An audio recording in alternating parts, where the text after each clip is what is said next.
You guys seem to love the cake pops I did over Halloween time, so today I'm going to show you how to make a cake pop bouquet for Valentine's Day.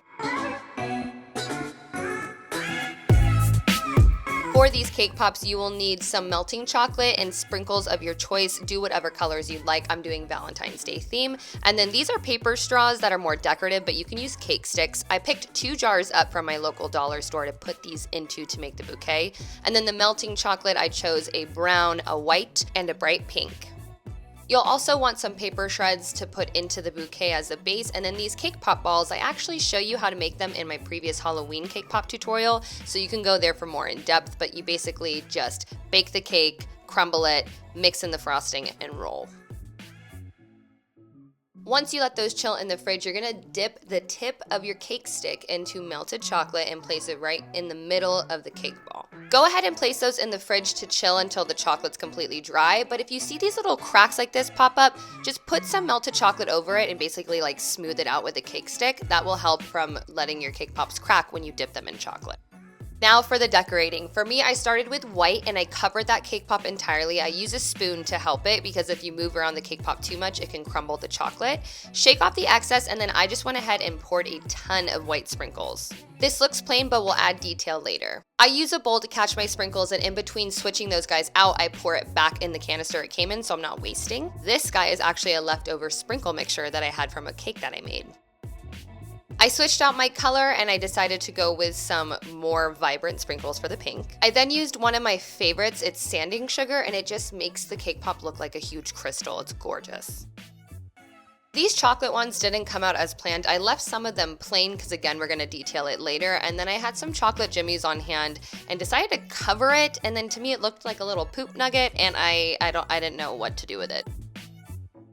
To give a swirl effect, you dip into one chocolate color and then you drizzle the other chocolate color over it and shake the excess off into a bowl, and it gives this weird like marbleization look, which I love. Now, I'm not one that likes pink, so working with pink kind of is rough for me at times, but I really like this color combination when we put them into the bouquets. First, we gotta detail the ones that I told you we were gonna add some detail to. For these full sprinkled white ones, I just added a dab of white chocolate and then I placed a red sprinkled heart. You can pick these up at Michael's.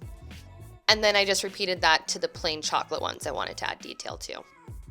For the actual things that are holding the cake pops, I grabbed some paper shreds, spray glue, glitter, painter's tape, yarn, scissors, a needle, felt, a knife, and foam.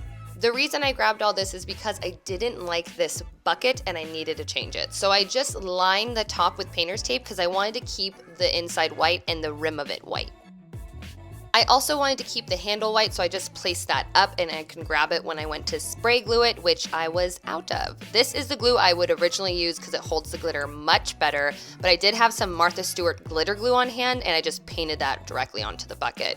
Not my first choice though. Douse that puppy in glitter, shake off the excess, make sure you're doing it over a paper towel so you can put that excess back into the actual glitter container. While that was drying, I took my felt, folded it in half, and then cut out a heart, and it was super cute already, but I wanted to add a little texture to it, so I actually took a needle and some yarn for like a thicker line, and I just sewed in and out around the heart to give it a little outline. You obviously want to flip that around and tie up the knots and then cut off the excess string. This guy came out so rad after I pulled off the painter's tape. It left that clean white line around it, and I really think the glitter gives it way more personality than those little hearts that were on it before.